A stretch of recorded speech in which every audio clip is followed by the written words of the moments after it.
I wasn't planning to answer that call at 3:03 in the morning.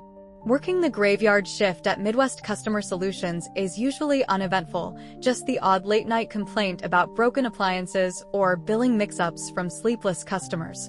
I'd taken the job 6 months back, right after Chris passed.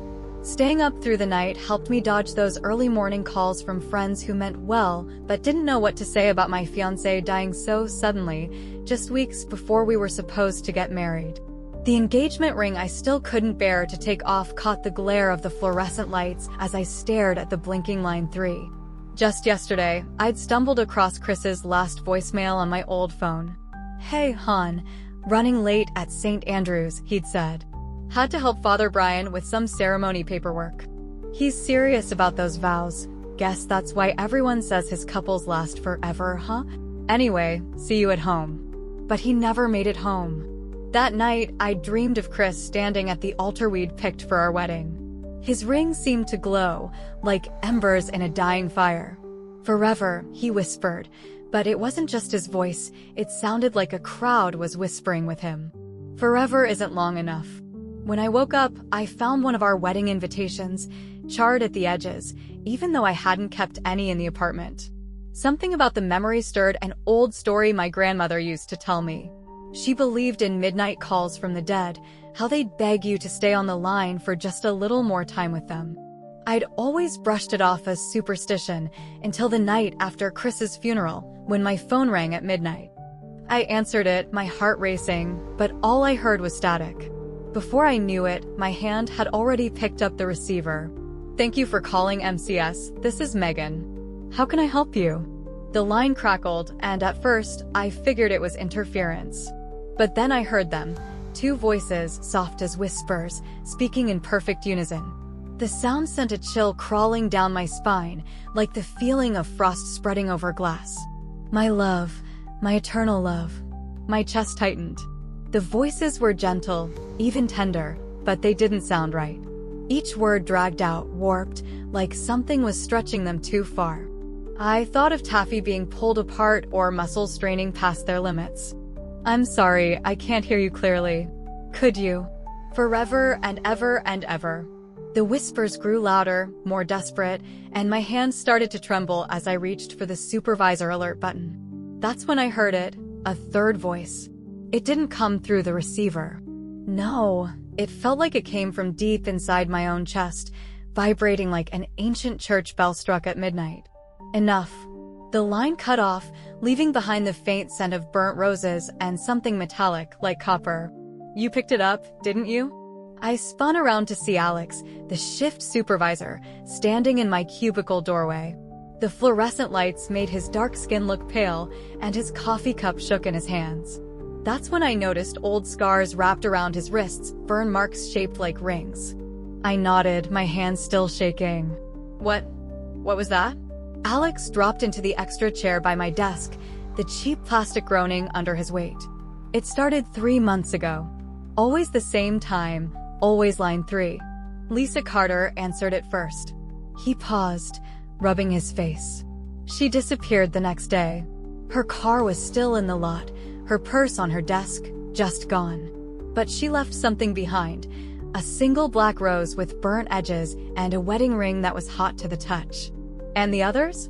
I asked. "2 more. Same story. They vanished within 24 hours after answering. We tried everything, tracking the number, recording the calls, even calling the cops. But the number changes every time, and the recordings, they're just static." "Well," his voice dropped to a whisper, "unless you play them backward.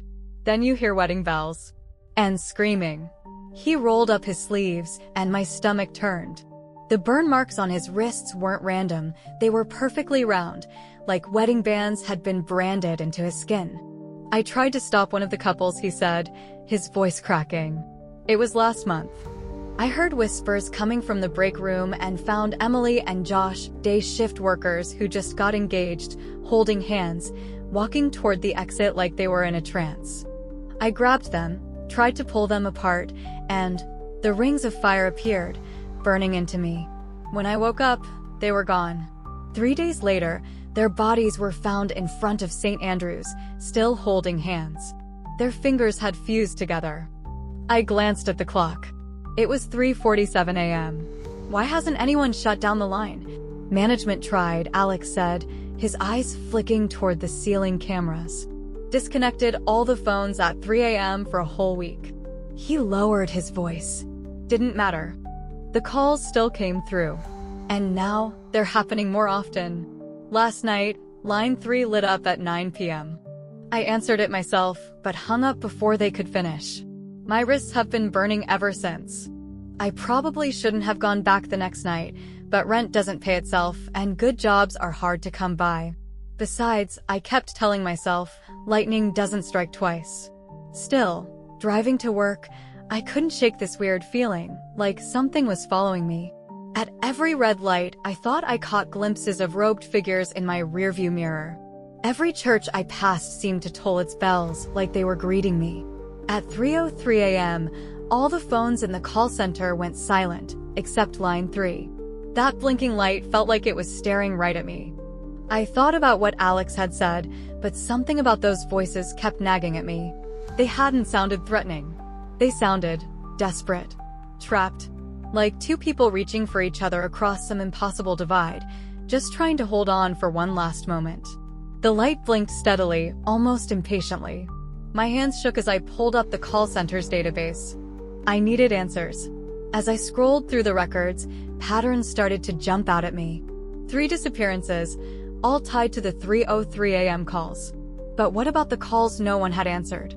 As I kept digging, the phones around me started ringing and cutting out, their tones echoing like far-off wedding bells.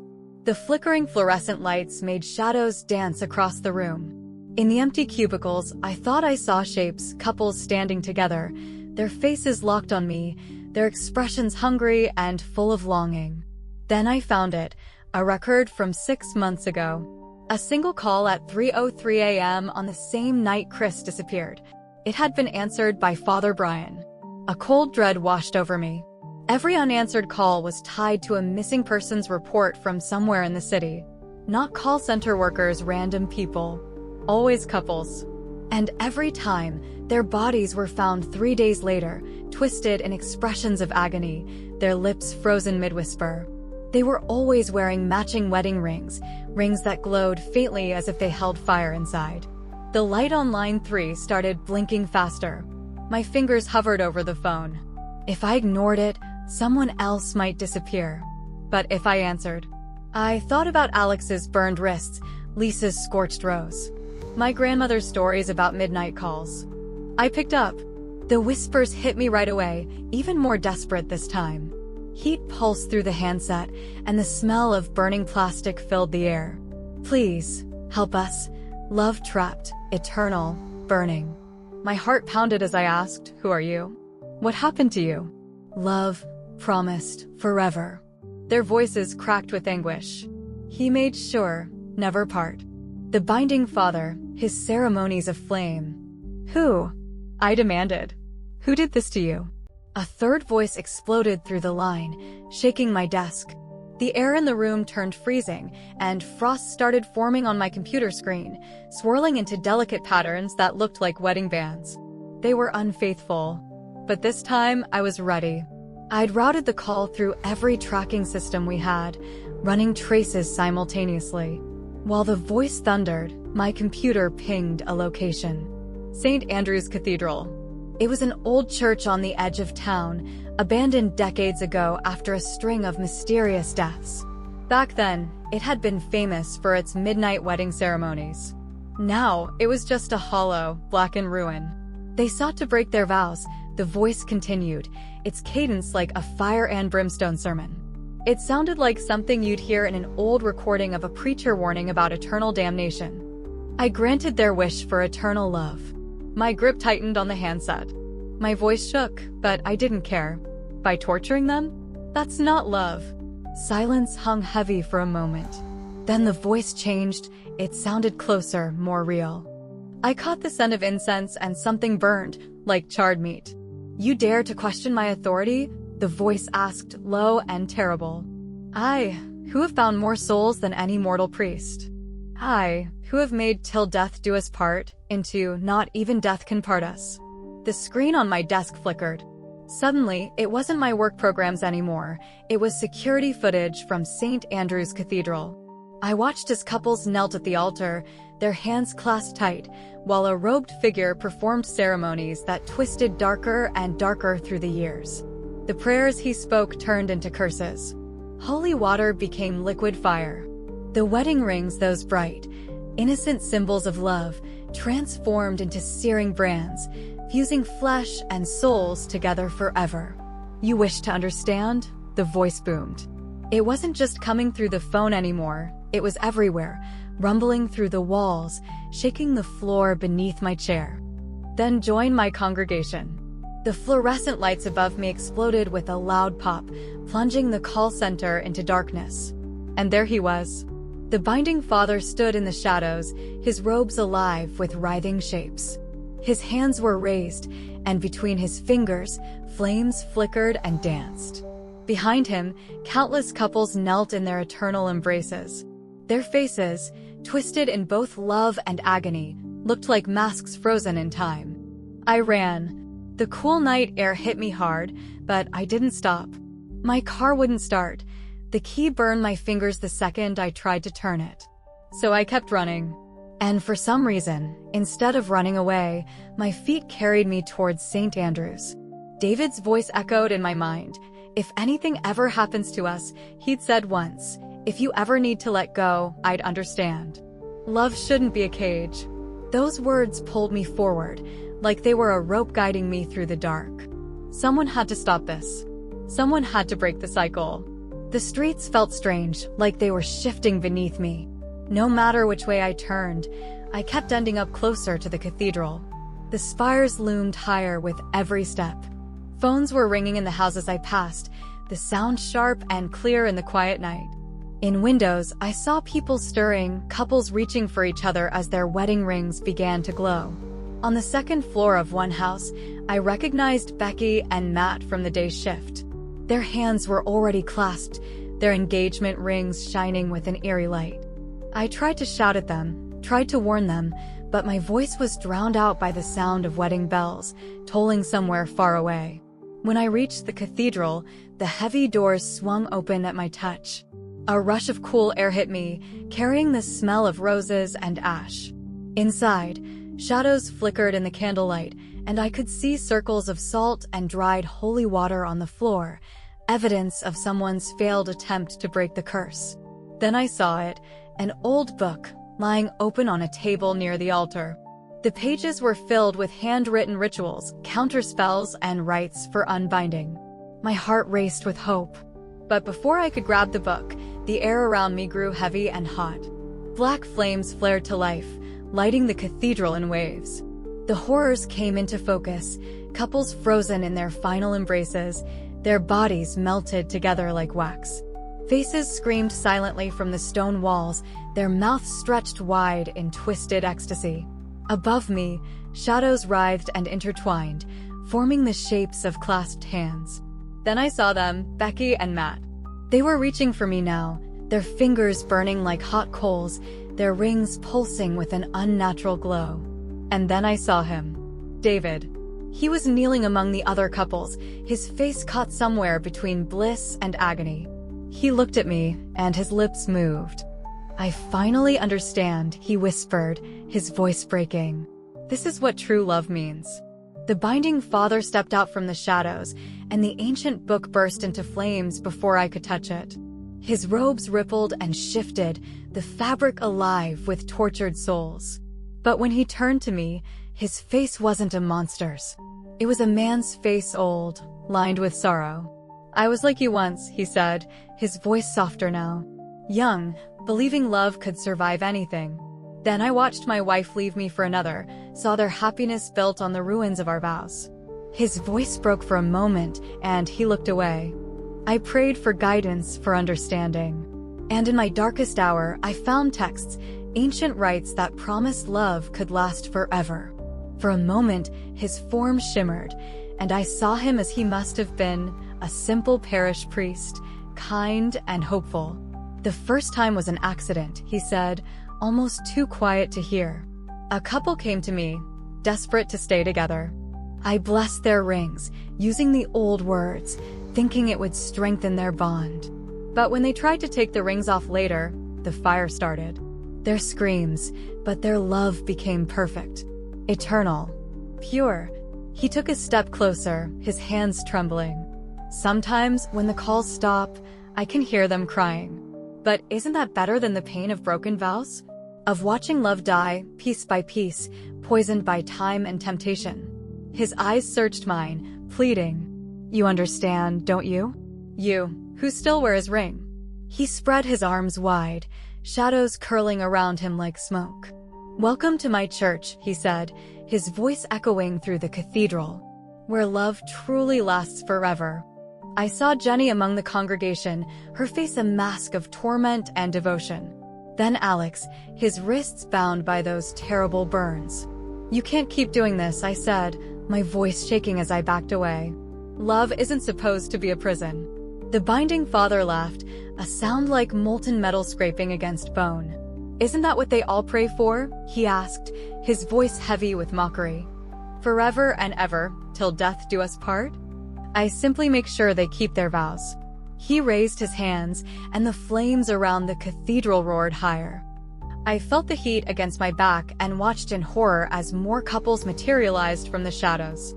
They reached for each other with hands that burned like embers, whispering words of love that sounded both tender and tortured. I didn't think. I just moved. My hand shot out toward the burning book on the altar, grabbing at its crumbling pages. Most of it turned to ash under my touch, but one page held just long enough for the words to burn themselves into my mind. In rings of gold we bind our love. In rings of fire we seal our fate. What burns eternal may be quenched by tears of true release. The words seared into my thoughts like a brand. My hands trembled as I began to recite them aloud. By choice we came together. By choice we must.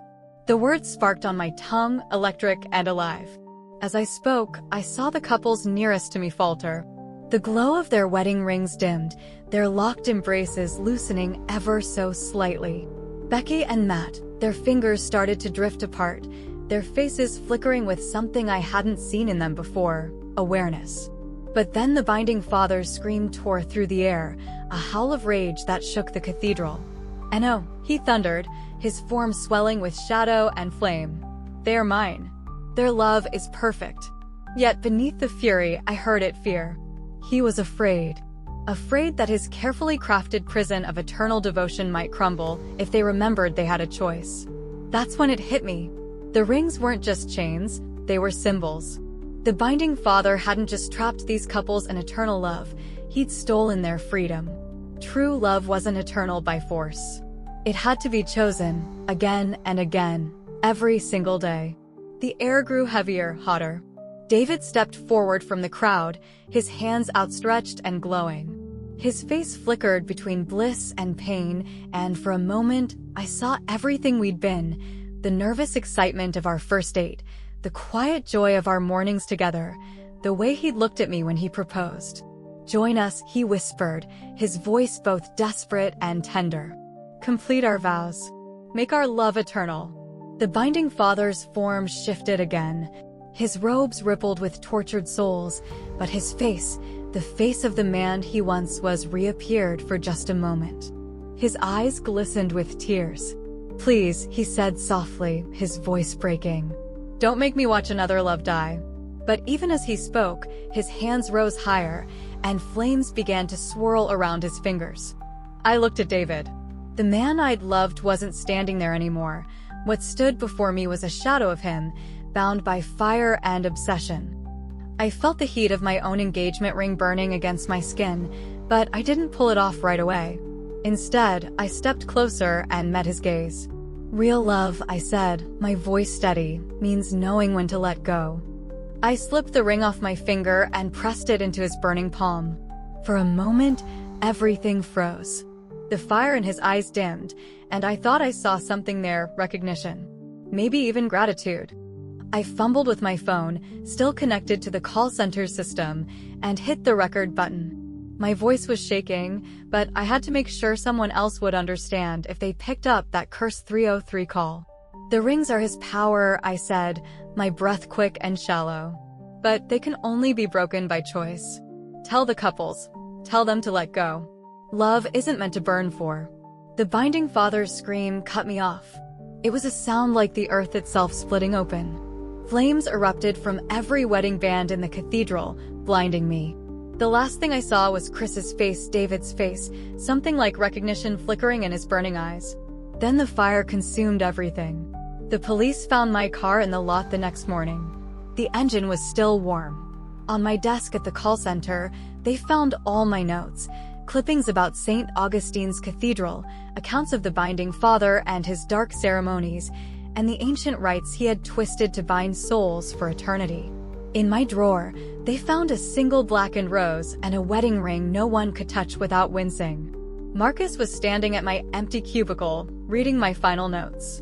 His wrist still bore the scars from the last time he'd tried to break one of those cursed rings. He'd been so close to pulling Amy and Michael apart before the flames stopped him. His fingers hovered over the phone on my desk, his pulse quickening as he stared at it. 3:03 p.m. Line 3 began to ring. He froze, the memories crashing back, Sarah's desperate warning, the way the couple's hands had almost pulled apart, the flicker of awareness in their eyes before the rings bound them back together. His fingers trembled, but he couldn't ignore it. The receiver seemed to call to him, almost begging to be answered. Then came the whispers. 3 voices, perfectly in sync. "My love, my eternal love." Marcus reached out and picked up the phone. "Sometimes," he said softly into the receiver, his voice steadier than he felt, "love means having the strength to say goodbye." In the depths of St. Augustine's Cathedral, something shifted. The shadows writhed, and the sound of breaking rings echoed through the air like a cascade of distant bells. The congregation remained, kneeling before the burning altar, their bodies entwined in an embrace that was both rapture and torment. Faces frozen in agonized bliss turned toward the binding father as he moved among them. His shadowy robes billowed like smoke, his hands lifted in benediction, his voice a low, relentless chant. For every broken ring, a new couple appeared in the unholy firelight, drawn into his eternal congregation of love that burned too bright to ever die. And still, line 3 kept ringing. At Midwest Customer Solutions, the graveyard shift workers whispered stories to each other about what really happened when line 3 lit up at 3:03 a.m. No one wanted to believe it, but no one dared to pick it up either. Yet sometimes, in the dead of night, someone desperate enough would answer, and they'd never come back. And at St. Augustine's Cathedral, long abandoned by time and light, the bells no longer toll, but the faint sound of ringing phones drifts out into the night. Sometimes flames flicker behind the stained glass windows, casting strange, shifting shadows onto the streets below. They say if you listen closely on still, quiet nights, you can hear the voices of the congregation rising in a haunting chorus. A hymn of love eternal, love unyielding, love unending. And if you ever find yourself walking past the cathedral, you might feel the urge to answer the ringing phones, the binding father's eternal invitation calling out to you. But be warned, love, in St. Augustine's, is a fire that burns forever and ever and ever.